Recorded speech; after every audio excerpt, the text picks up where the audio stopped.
So friends, we are starting our new topic, that is the metabolism of carbohydrate. और metabolism of carbohydrate में हमारा सबसे important और पहला टॉपिक जो आता है दैट इज़ दी ग्लाइकोलिसिस। तो ग्लाइकोलिसिस की बात करते हैं तो सबसे पहले देखो वर्ड को ही हम लोग तोड़ देते हैं कि ग्लाइकोलिसिस को पढ़ना है तो ग्लाइकोलिसिस को तोड़ के पढ़ेंगे। तो तोड़ के पढ़ेंगे तो ग्लाइकोस का मतलब होता है शुगर एंड लाइसिस का मतलब ब्रेक डाउन, मतलब शुगर का ब्रेक डाउन। तो मतलब शुगर का ब्रेक डाउन मतलब क्या, शुगर हमारे बॉडी में क्या होता है ग्लूकोज, तो ग्लूकोज का ब्रेक डाउन, तो दैट इज़ दी ग्लाइकोलाइसिस, मतलब शुगर का break down, that is the glycolysis. इसी को हम लोग ईएमपी पाथवे भी बोलते हैं बिकॉज ऑफ दी एक साइंटिस्ट थे जिन्होंने इसके बारे में बताया था, एमडन मेयरहॉफ, ठीक है। तो इसलिए इसको हम लोग ईएमपी पाथवे ही बोलते हैं। सबसे पहले तो इसका इंट्रोडक्शन पार्ट देख दो, मैंने इसको इस तरह से वीडियो बनाया है ना कि आपको एग्जाम में भी बहुत हेल्प करने वाला है। तो पहले इसके इंट्रोडक्शन और फीचर्स देखते हैं, उसके इसके स्टेप्स देखेंगे, फिर इसके स्टेप्स में क्या इंपॉर्टेंट चीज़ है वो जानेंगे। तो नाउ फिर इंट्रोडक्शन पार्ट देखो, sequence of reactions converting glucose and glycogen to the pyruvate और lactate with production of ATP. देखो इसमें क्या है कि ग्लूकोज को हम लोग पायरुवेट और लैक्टेट में कन्वर्ट कर देंगे with the help of, with क्या होगा, एटीपी प्रोड्यूस होगा। मतलब क्या है, मान लो ये ग्लूकोज था, ग्लूकोज को हमने क्या कर दिया, हमने पायरुवेट या लैक्टेट में कन्वर्ट कर दिया, ठीक है। अब पायरुवेट में कब कन्वर्ट होगा, लैक्टेट में कब कन्वर्ट होगा, देखो जब अगर देखो ग्लाइकोलाइसिस दो टाइप का होता है, एक होता है एरोबिक ग्लाइकोलाइसिस, एक होता है एनारोबिक ग्लाइकोलाइसिस। जब हम लोग ऑक्सीजन के प्रेजेंस में कराते हैं that is the aerobic glycolysis, तो ग्लूकोज जब पायरुवेट में कन्वर्ट हो जाएगा, when glucose in convert to pyruvate, तो वो होगा एरोबिक ग्लाइकोलाइसिस, मतलब ऑक्सीजन के प्रेजेंस में होगा। लेकिन अगर ऑक्सीजन, जैसे देखो मसल्स वगैरह में क्या होते हैं, जब बहुत ज़्यादा एक्सरसाइज कर लेते हैं हम लोग तो ऑक्सीजन की कमी हो जाती है, तो वहाँ पे क्या होता है कि एनारोबिक ग्लाइकोलाइसिस हो जाती है, तो फॉर्मेशन ऑफ लैक्टेट, वही लैक्टेट की फॉर्मेशन करता है। तो ये हमने अभी बेसिक्स की बात की। अब now come to the features of glycolysis, क्या क्या फीचर्स हैं इसके। तो ये जो होता है वो सेल में होता है, it takes place in the all cell of the body and enzymes are present in the cytosol of the cell. तो ये क्या होता है, सेल हमारे बॉडी में जितने भी सेल है सब में होता है, और जो इसके एंजाइम्स होते हैं वो साइटोसोल में प्रेजेंट होते हैं, ठीक है। ग्लाइकोलाइसिस अकर्स इन एरोबिक, मतलब प्रेजेंस, और anaerobic, presence and absence of oxygen के बेसिस पे दो टाइप का glycolysis, aerobic and anaerobic. Lactate is the in product of anaerobic glycolysis, मतलब लैक्टेट किससे प्रोड्यूस हो रहा है, एनारोबिक ग्लाइकोलाइसिस से हो रहा है, और पायरुवेट जो हो रहा है वो एरोबिक ग्लाइकोलाइसिस से हो रहा है। तो ये चीज़ आपको पता होना चाहिए, लैक्टेट किससे हो रहा था, anaerobic, and pyruvate is from the aerobic, ये मैंने पहले ही बता दिया। It is a major pathway for ATP synthesis in tissues lacking mitochondria, और ये जो पाथवे है वो एटीपी सिंथेसिस के लिए ज़रूरत है, ठीक है, उन टिश्यूज़ में जिनके पास माइटोकॉन्ड्रिया नहीं होते हैं, जैसे कि एरिथ्रोसाइट्स हो गया, कॉर्निया हो गया, लेंस हो गया, इन सब में माइटोकॉन्ड्रिया नहीं होता, तो वहाँ पे जो glycolysis is the major pathway for generation of ATP, अगर वहाँ पे ग्लाइकोलिसिस के कारण ही एटीपी मिल रहा है। It is very essential for brain which depends on glucose for energy, और ये ब्रेन के लिए भी बहुत ज़रूरत है, ग्लाइकोलाइसिस होना बहुत ज़रूरत है ब्रेन में, क्यों, क्योंकि ब्रेन भी जो होता है वो एनर्जी के तौर पे ग्लूकोज का ही इस्तेमाल करता है। Now come to the next portion is इसके बारे में आप देखते हैं, it is a central metabolic pathway having many intermediates useful for synthesis of amino acid and fat, a is amino acid and fat. मतलब देखो ये एक सेंट्रल मेटाबॉलिक पाथवे है, मतलब एक सेंट्रल पाथवे है जिसका बहुत सारा इंटरमीडिएट होता है, ठीक है, एक लॉन्ग 10 स्टेप का एक प्रोसेस है जिसका बहुत सारा स्टेप है, और जो उसके इंटरमीडिएट्स है ना वो अमीनो एसिड और फैट को सिंथेसिस करने में हेल्प करते हैं। जो उसके जो इंटरमीडिएट्स मतलब क्या, जैसे अगर 1 2 3 4 5 10, 1 से लेके अगर 10 बनना है तो 2 3 4 इसके क्या होंगे, इंटरमीडिएट होंगे, या 5 6 7 मैंने सिर्फ दिखाया समझाने के लिए होता है। तो जो इसके इंटरमीडिएट्स है वो अमीनो एसिड फैट सिंथेसिस वगैरह में हेल्प करते हैं। Now come to the reversible of glycolysis along alternate arrangement of irreversible step will result in synthesis of glucose, that is gluconeogenesis। देखो इसका क्या मतलब हुआ कि ग्लाइकोलाइसिस को ही जब हम लोग उल्टा कर देते हैं तो क्या होता है, along with the alternate arrangement of irreversible step। देखो ग्लाइकोलाइसिस में आपको रिवर्सिबल स्टेप्स भी देखने को मिलते हो। रिवर्सिबल मतलब ये कि जैसे आपने वाटर और CO2 मिलाया, H2CO3 बन गया, फिर ये H2CO3 क्या हुआ जो होता है, सॉरी ये एग्जांपल नहीं सही नहीं है, मैं आपको ऐसे कह सकता हूँ, मतलब देखो जैसे कि H2O वाटर है, जब इसको तोड़ोगे तो ये वापस से H2 प्लस, नहीं ये सुनिए, रिवर्सिबल और इरिवर्सिबल आपको पता होना, जैसे कि A प्लस B है, ठीक है, it's a reversible process, B plus A, ठीक है, वापस से ये B प्लस से A प्लस B में कन्वर्ट होता है, बस तो समझने के लिए बस समझना, तो that is the reversible. Reversible का मतलब ये हुआ, इरिवर्सिबल मतलब अगर A प्लस B है ये मिलके क्या बन गया C, अब ये C वापस से A प्लस B नहीं बन सकता, that is the non irreversible process. और अगर रिवर्सिबल प्रोसेस की बात करें तो क्या होगा, ये सी भी, अगर ये एरो ऐसे हो जाएगा दोनों तरफ से, तो सी टूट के वापस से ए प्लस बी बन जाएगा, that is the reversible process. Now come to the central metabolic pathway having many intermediate usable synthesis, ठीक है। रिवर्सिबल, अब देखो यही ग्लाइकोलाइसिस का जो स्टेप है, लॉन्ग स्टेप है, उसकी जो इरिवर्सिबल स्टेप्स हैं उसमें अगर हम कुछ अरेंजमेंट कर दें, उल्टा पुल्टा अरेंजमेंट कर दें, तो जो वो ग्लूकोज का सिंथेसिस कर देगा, रिलेटिव सिंथेसिस ऑफ ग्लूकोज। अभी हम लोग ग्लाइकोलाइसिस में क्या करें, ग्लूकोज को तोड़ रहे हैं, ग्लूकोनियोजेनेसिस में क्या होगा, ग्लूकोनियोजेनेसिस में क्या होगा, ग्लूकोज का फॉर्मेशन होगा। कैसे, हम लोग इन्हीं स्टेप्स में कुछ उल्टा पुल्टा कर देंगे तो ग्लाइकोलाइसिस को उल्टा कर देंगे। जैसे ग्लाइकोलाइसिस अगर 1 से लेकर 10 में बन रहा था, 1 to 10 प्रोसेस हुआ तो ग्लाइकोलाइसिस बना, तो हम लोग क्या कर रहे हैं, 10 से 1 कर रहे हैं, दैट इज द ग्लूकोनियोजेनेसिस। और इसमें भी 10 से 1 में जो इरिवर्सिबल स्टेप्स होंगे उसमें कुछ अरेंजमेंट्स करेंगे, जो इरिवर्सिबल अभी हम लोग करेंगे तो पूरा समझ जाएंगे आप, बस अभी इतना ही समझे। अब देखो रिएक्शंस है, तो रिएक्शंस हम लोग डायग्राम से देखेंगे, उसके बाद हम लोग जो लिखा हुआ पार्ट है उसको पढ़ेंगे। तो फ्रेंड्स देखो, ग्लूकोज, देखो जो ग्लाइकोलाइसिस होता है ना, उसमें 3 फेज के रिएक्शंस होते हैं। पहला फेज होता है वो energy investment phase, first phase is your energy investment, first one. Second phase is your energy, second phase your splitting phase, ठीक है, second phase is your splitting phase, समझिए, second phase splitting phase, SP is the splitting phase. And third phase is the energy generation phase, EGP, energy generation phase. तो पहला phase क्या था, energy investment, मतलब यहाँ पे एनर्जी हम लोग दे रहे हैं। दूसरा फेज है एनर्जी स्प्लिटिंग फेज, जिसपे स्प्लिट हो रहा है। और जो थर्ड वन है द एनर्जी जनरेशन फेज, यहाँ पे एनर्जी जनरेट हो रहा है। तो हम लोग पूरा डिटेल देखते हैं इसके बारे में, ठीक है। तो देखो अब क्या हुआ कि हम लोग पहला स्टेप देखते हैं, पहला step is the energy investment. आओ एनर्जी इन्वेस्टमेंट का देखते हैं। तो ग्लूकोज क्या हुआ, देख रहे हो यहाँ पे कन्वर्ट हो गया ग्लूकोज 6 फॉस्फेट में with the help of the enzyme hexokinase, ठीक है। एक काइनेज एंजाइम हेक्सोकाइनेज जो कि ग्लूकोज को ग्लूकोज 6 फॉस्फेट में कन्वर्ट करता है। मतलब देखो ग्लूकोज 6 कार्बन कंपाउंड है, ठीक है, 6 कार्बन कंपाउंड आया, इसमें एक फॉस्फेट ग्रुप लग गया छठे कार्बन के पास, देख रहे हो 6th कार्बन के पास एक छठा ग्रुप लग गया। देखो ये जो ब्लू स्ट्रक्चर है वो आपका देख सकते हो यहाँ फिगर में दिया, blue structure is for carbon and yellow for the phosphate, okay. तो आपको ये चीज़ पता होना चाहिए। तो देख रहे हो 6 कार्बन कंपाउंड में एक फॉस्फेट ग्रुप लग गया ग्लूकोज के छठे कार्बन के पास, तो इसको हम लोग बोल दिए ग्लूकोज 6 फॉस्फेट। और ये कौन सा स्टेप है, इरिवर्सिबल स्टेप, देख रहे हो ना, this is the irreversible step. क्योंकि यहाँ पे एक ही एरो है, यहाँ पे क्या हुआ है, ATP का तुम्हारा ATP तुम दिए हो, ADP कन्वर्ट हुआ है, तो मतलब ATP का खर्च हुआ है, तो एनर्जी इन्वेस्ट हो गया, एक ATP लग चुका है यहाँ पे, ठीक है। तो चलो अब आते हैं दूसरा स्टेप। दूसरा स्टेप क्या हुआ, ग्लूकोज 6 फॉस्फेट कन्वर्ट हुआ है फ्रुक्टोज 6 फॉस्फेट में। मतलब यहाँ कुछ नहीं हुआ, देखो यहाँ पे कुछ एक्स्ट्रा मटेरियल ऐड नहीं हुआ है, यहाँ पे सिर्फ आइसोमेराइजेशन हुआ है। तो देख रहे हो आइसोमेराइजेशन हुआ, तो एंजाइम है फॉस्फोग्लूको आइसोमेरेज जो इसको फ्रुक्टोज को ग्लूकोज 6 फॉस्फेट को फ्रुक्टोज 6 फॉस्फेट में कन्वर्ट कर देता है, ठीक है। सिंपल सी बात है। अब यहाँ पे कोई एनर्जी खर्च नहीं हुआ, बस एंजाइम आया काम करके चला गया। अब आ जाओ तीसरा स्टेप में, यहाँ क्या हो रहा है, ये जो फ्रुक्टोज 6 फॉस्फेट था ये with the help of the enzyme phosphohexoisomerase phosphofructokinase 1 के प्रेजेंस में ये फ्रुक्टोज 6 फॉस्फेट जो होता है ना, ये फ्रुक्टोज 1,6 बिस फॉस्फेट में कन्वर्ट होता है। अब देखो यहाँ पे क्या हुआ, एक फॉस्फेट ग्रुप पहले से यहाँ पे था, एक फॉस्फेट ग्रुप और आके लग गया, छठे कार्बन पे भी था, अब एक कार्बन पे भी लगा दिया। तो तुम ही जरा देखो ATP में से क्या होता है, ATP is nothing but what, ATP को तोड़ोगे तो 2 पार्ट में टूटता है, एडिनोसिन डाइफॉस्फेट प्लस में इनऑर्गेनिक फॉस्फेट। तो उसमें से ATP ने अपना एक फॉस्फेट और दे दिया, पहले एक फॉस्फेट दिया था तो एक ATP खर्च वहाँ हो गया था, एक और फॉस्फेट दे दिया। तो देख रहे हो आइसोमेराइजेशन से ग्लूकोज फ्रुक्टोज में तो कन्वर्ट हुआ था, बट उसमें कुछ ऐड नहीं हुआ था, बट यहाँ पे क्या हो गया, यहाँ पे ऐड हो गया। क्या ऐड हो गया, तो एक फॉस्फेट ग्रुप भी ऐड हो गया। तो क्या हो गया, फ्रुक्टोज 1,6 बिस फॉस्फेट, मतलब 2 तुम्हारा फॉस्फेट ऐड हो चुका है यहाँ पे।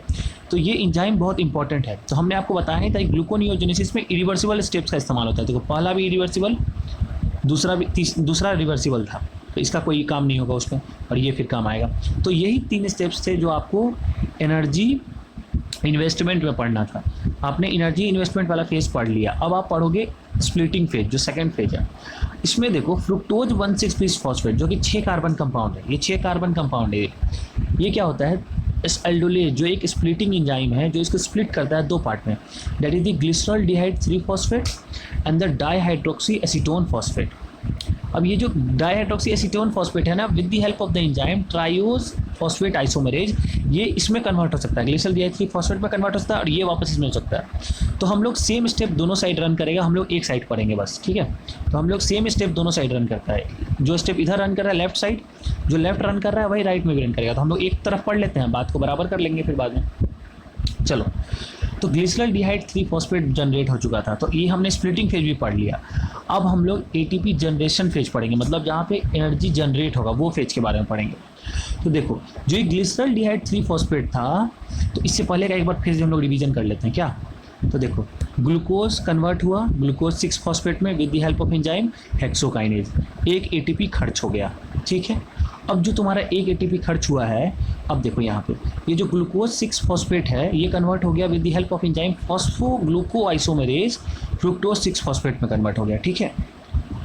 यहाँ पे भी कुछ खर्च पानी नहीं हुआ, यहाँ पे फिर खर्च हो गया, फ्रुक्टोज 6 फॉस्फेट जो है वो एटीपी एक और लिया और एक फॉस्फेट ग्रुप और ऐड कराया और वो कन्वर्ट हो गया fructose 1,6 bis phosphate with the help of enzyme phosphofructokinase.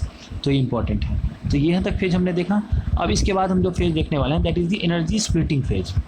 Energy splitting phase में क्या हुआ, fructose 1,6 bis phosphate with the help of the enzyme aldolase, ये दो पार्ट में डिवाइड करता है। कौन कौन से पार्ट में, glyceraldehyde 3 phosphate and dihydroxy acetone phosphate. तो दो में कन्वर्ट किया, और ये जो डाईहाइड्रोक्सी एसीटोन फॉस्फेट है ये वापस से कन्वर्ट हो सकता है ग्लिसरॉल डिहाइड 3 फॉस्फेट में with the help of enzyme triose isomerase phosphate, और ग्लिसरॉल डिहाइड भी वापस से कन्वर्ट हो सकता है। तो हम लोग एक ही तरफ पढ़ेंगे, दोनों तरफ सेम रिएक्शन चलता है। तो अब हम लोग आते हैं एनर्जी जनरेशन में। अब बहुत खर्चा कर चुके हैं, अब हम लोग को एनर्जी लेना है, पैसा कमाना है। तो चलो अब शुरू करते हैं। अब देखो, ये जो ग्लिसरॉल डिहाइड 3 फॉस्फेट है ये कन्वर्ट होता है 1,3 बिस फॉस्फोग्लिसरेट में with the help of the enzyme glyceraldehyde 3 phosphate dehydrogenase. इसमें क्या होता है कि NADH का फॉर्मेशन होता है। NADH आपको पता होगा ये एक रिड्यूसिंग इक्विवेलेंट है जो कि करीब 2.5 ATP के इक्वल होता है। NADH is nothing but the 2.5 ATP के इक्वल होगा। जब आपने एस्पार्टेट मैलेट शटल पढ़ा होगा तब आपको मालूम पड़ा होगा कि NADH का वैल्यू होता है करीब 2.5 ATP, FADH का वैल्यू होता है 1.5 ATP, मतलब 1.5 × 2.5। तो ठीक है, तो हमने क्या देखा कि ग्लिसरॉल डिहाइड 3 फॉस्फेट भैया कन्वर्ट हो गया 1,3 बिस फॉस्फोग्लिसरेट में with the help of the enzyme glyceraldehyde 3 phosphate dehydrogenase. तो एक इंपॉर्टेंट है जहाँ पे NADH का प्रोडक्शन हुआ। NADH is nothing but the reducing equivalent, ठीक है। अब देखो, ये जो 1,3 बिस फॉस्फोग्लिसरेट था ये वापस से कन्वर्ट होता है 3 फॉस्फोग्लिसरेट में with the help of the enzyme phosphoglycerate kinase. तो 1,3 बिस फॉस्फोग्लिसरेट किस में कन्वर्ट हो रहा है, 3 फॉस्फोग्लिसरेट में कन्वर्ट हो रहा है with the help of enzyme phosphoglycerate kinase. अब यहाँ पे फिर क्या होता है, एक ATP का प्रोडक्शन होता है, देख रहे हो, ADP is converted into ATP। तो तुम्हारा क्या हुआ, अब यहाँ पे तुमको फ़ायदा हो गया, एक ATP बन गया यहाँ से, 2.5 ATP बना था यहाँ से, देख रहे हो कितना फ़ायदा हो रहा है। तो चलो अब आगे चलते हैं। तो टोटल तुमको कितना 3.5 ATP अभी तक कमा चुके हो तुम लोग, ठीक है, 3.5 ATP कमा चुके हो। अब देखो यहाँ पे एक बहुत बड़ा लोचा हो रहा है। अब वो लोचा क्या हो रहा है, उस लोचा के बारे में बात करो। तो देखो हम बताते हैं तुमको, एक चीज़ समझना ज़रा गौर से। देखो, नॉर्मली ATP जनरेट करना एक बहुत ही लेंदी प्रोसेस होता है कि हम लोग इलेक्ट्रॉन ट्रांसपोर्ट चेन के थ्रू ATP का जनरेशन पढ़ चुके हैं, नहीं पढ़े हैं तो पढ़ेंगे आगे। तो ये मैं आपको बता दूं कि जो ATP जनरेट करने के लिए हमें ETC में जाना पड़ता है, इलेक्ट्रॉन ट्रांसपोर्ट चेन, एक बहुत लंबा चौड़ा प्रोसेस, घूम घाम के बहुत लंबा चौड़ा सफ़र करोगे तब मिलेगा आपको ATP, वहाँ पर मिलता है। बट अगर आपको सबस्ट्रेट के लेवल पे, देखो ये सबस्ट्रेट हुआ, ये प्रोडक्ट हुआ, तो सबस्ट्रेट के लेवल पे जब भी कोई ATP जनरेट होता है ना, without going in the lengthy process, so it is known as the substrate level phosphorylation, ठीक है। इसको क्या बोलते हैं, substrate level phosphorylation, SLP, substrate level phosphorylation, ठीक है। The formation of ATP without going in the lengthy process, it is known as the substrate level phosphorylation. तो हमने देखा क्या, 1,3 बिस फॉस्फोग्लिसरेट काइनेज के प्रेजेंस में 3 फॉस्फोग्लिसरेट में कन्वर्ट होता है, ATP का प्रोडक्शन हो गया। अब जो ये 3 फॉस्फोग्लिसरेट है ये कन्वर्ट हो रहा है 2 फॉस्फोग्लिसरेट में with the help of enzyme phosphoglycerate mutase. Simple सी बात है, कोई। अब फिर से तुम्हारा ये 2 फॉस्फोग्लिसरेट है वो कन्वर्ट हो रहा है फॉस्फोइनोल पायरुवेट में इनोलेज के प्रेजेंस में। तो ये सब सिंपल सी बातें थी। अब देखो फिर इंपॉर्टेंट सा चीज़ आ गया कि फॉस्फोइनोल पायरुवेट फिर से एक एटीपी प्रोड्यूस कर रहा है, पायरुवेट में कन्वर्ट हो रहा है, विद हेल्प पायरुवेट काइनेज। अब तुम जरा गौर से देखो, यहाँ पे फिर एटीपी का प्रोडक्शन हुआ है और कोई एनएडीएच नहीं है यहाँ पे। मतलब क्या हुआ, फिर से सबस्ट्रेट के लेवल पे एटीपी का production, that is known as substrate level phosphorylation. तो देखो ये एक इंपॉर्टेंट पाथवे हुआ। तो देखो हमने बताया था 2 प्रोसेस साथ ही साथ चल रहा है, तो यहाँ पे क्या बनेगा, 2 मॉलिक्यूल ऑफ पायरुवेट। टोटल कितने बनते हैं, 2 मॉलिक्यूल ऑफ पायरुवेट बनते हैं।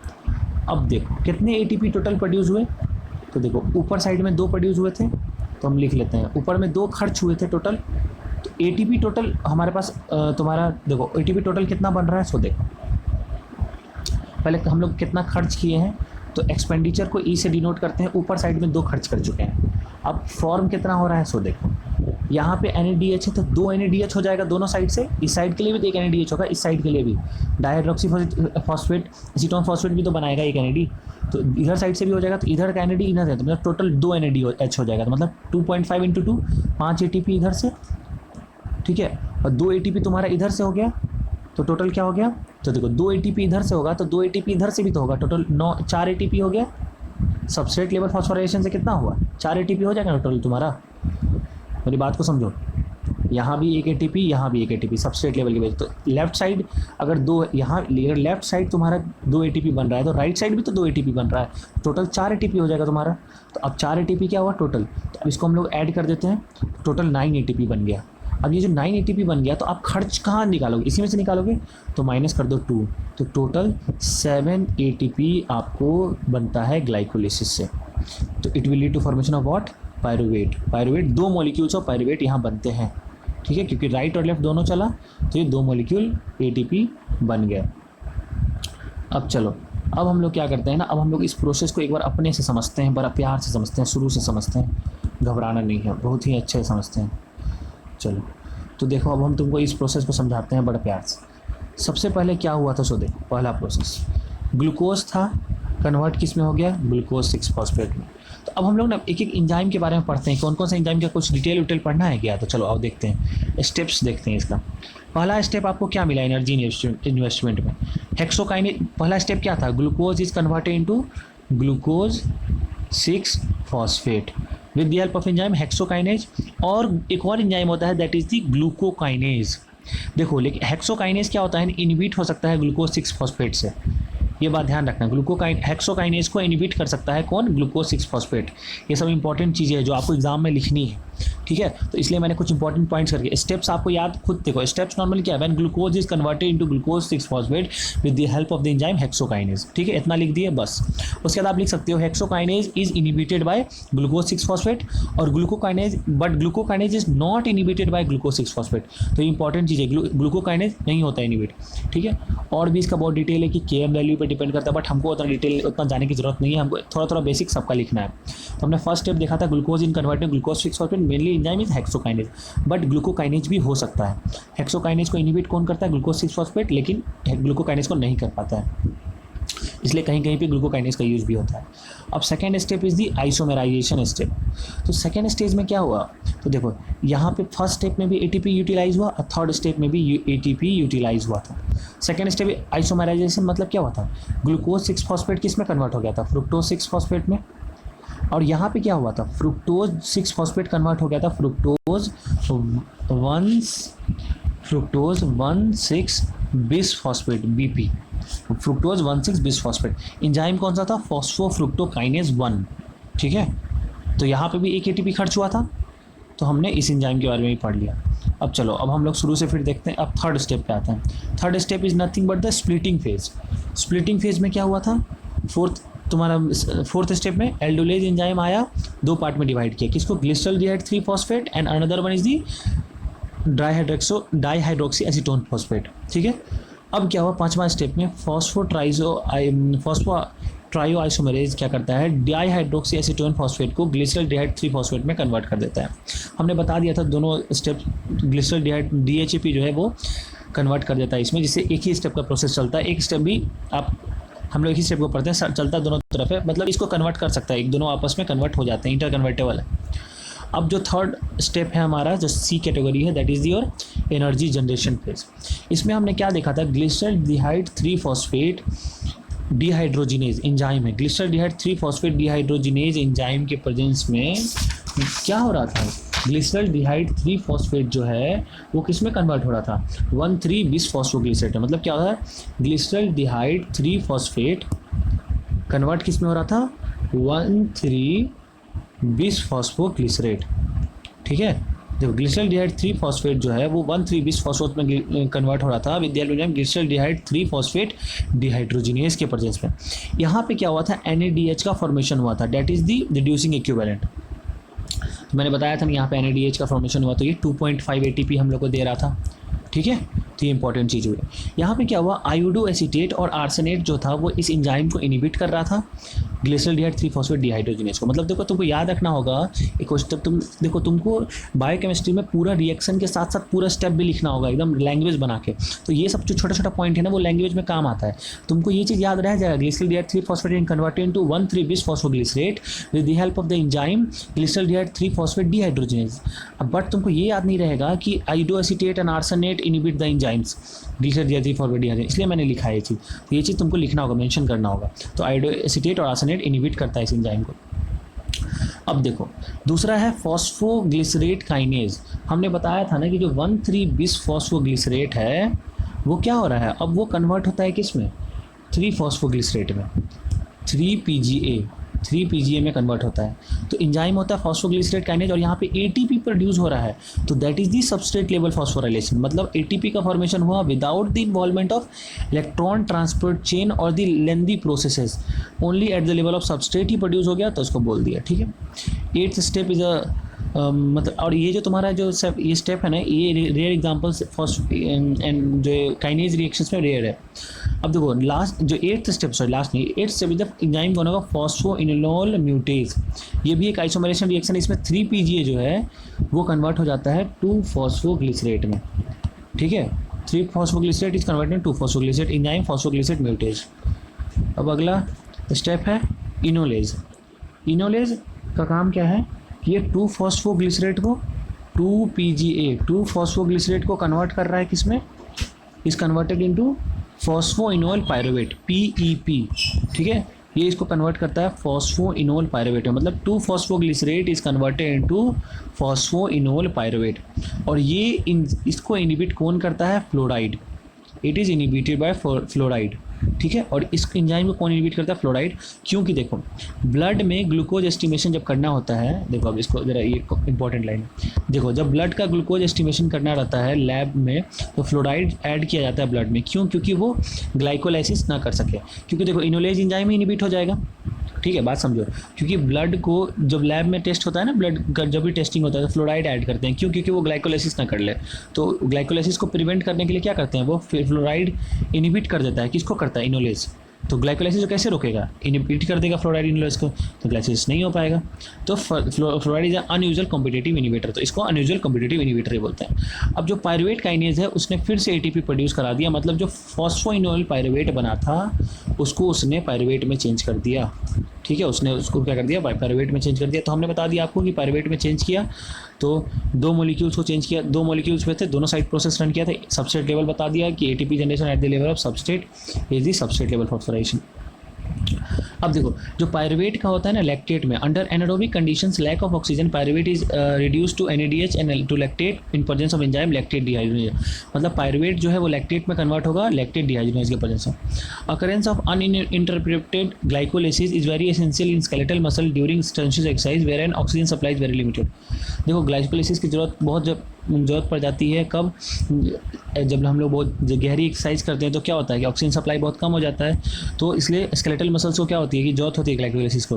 तो glycolysis in erythrocyte lead to lactate production since mitochondria the centres of aerobic oxidation are absent. क्योंकि ग्लाइकोलाइसिस अगर तुम्हारा माइटोकॉन्ड्रिया में किया जाएगा तो वो कौन सा होगा, लैक्टेट का प्रोडक्शन करेगा। क्यों, क्योंकि माइटोकॉन्ड्रिया ही एब्सेंट है तो एरोबिक ऑक्सीडेशन तो होगा नहीं। ठीक है, तुम्हारा brain, retina, skin, renal, medulla and GIT derive most of the energy from glycolysis. ये ब्रेन, रेटिना, स्किन सारे जो एरिया हैं वो अपने ग्लाइकोलाइसिस से एनर्जी लेते हैं। देखो लैक्टिक एसिडोसिस ये क्या होता है, जब लैक्टिक एसिड का लेवल सर्कुलेशन में बढ़ जाता है, नॉर्मली 4 से 15 मिलीग्राम पर डेसीलीटर होता है, 4 to 15 मिलीग्राम पर, तो अगर वो ज़्यादा हो जाता है तो make a due two is increase production और डिक्रीज यूटिलाइजेशन, मतलब लैक्टिक एसिड का प्रोडक्शन ज़्यादा हो रहा है और यूटिलाइज कम हो रहा है, ठीक है। तो अगर अब देखो कुछ माइल्ड फॉर्म है लैक्टिक एसिडोसिस के, एक्सटेंसिव एक्सरसाइज के टाइम में हो सकता है, शॉक के टाइम में, कुछ मॉडरेट सीवियर होने, myocardial infection, pulmonary embolism, uncontrolled haemorrhage and severe shock, ठीक है। तो ये सारे माइट आपको एग्जांपल्स याद रखने हैं, ठीक है। ऑक्सीजन डेप्थ एक टर्म है, देखो ऑक्सीजन डेप्थ का मतलब होता है amount of oxygen required to recover, मतलब अब लैक्टिक एसिड जमा हो जा रहा है तो हमें ऑक्सीजन की ज़रूरत होगी तभी तो नॉर्मल होगा। तो लैक्टिक एसिड जब बन रहा है क्यों, क्योंकि लैक्टेट का फॉर्मेशन हो रहा है, और लैक्टेट का फॉर्मेशन कब होता है, जब ऑक्सीजन नहीं होता एनारोबिक ग्लाइकोलिसिस में। तो ऑक्सीजन डेप्थ का मतलब ये होता है कि कितना ऑक्सीजन पड़ेगा बॉडी में आएगा जो वापस से नॉर्मल सारा फिनोमेना होने लगेगा। तो हम लोग क्लिनिकल प्रैक्टिस में प्लाज्मा लैक्टिक एसिड का लेवल चेक करते हैं to know about oxygen depth, कि कितना ऑक्सीजन की ज़रूरत होगी। तो हम लोग प्लाज्मा लैक्टिक एसिड देख लेते हैं, अगर प्लाज्मा में लैक्टिक एसिड ज़्यादा है मतलब ज़्यादा ऑक्सीजन की ज़रूरत है, तभी तो वो रिकवर करेगा। Now the next point is your energetics of glycolysis. Energetics is what? Total 9 ATP is produced in aerobic glycolysis, but 2 ATP consumed. ठीक है, only 7 ATP are left. 2 ATP is in aerobic condition. 2 ATP क्या होगा anaerobic condition में तुम्हारा produce होगा, बताया था। देखो ये चीज़ तुम्हारा 9 ATP प्रोड्यूस हुआ था, 2 कंज्यूम हुआ, 7 बचा। एनारोबिक कंडीशन में क्या होता है 2 ATP का प्रोडक्शन होता है, जो हमने बताया था लैक्टेट का फॉर्मेशन। तो इसके बाद जो हम लोग का एक टॉपिक होगा इरिवर्सिबल स्टेप्स इन ग्लाइकोलाइसिस, वो हम लोग नेक्स्ट वीडियो में करेंगे। इस वीडियो में हमने कहा अगर अच्छा लगा तो प्लीज़ चैनल को सब्सक्राइब कर दो, कमेंट करके बताना, ठीक है। Till then bye.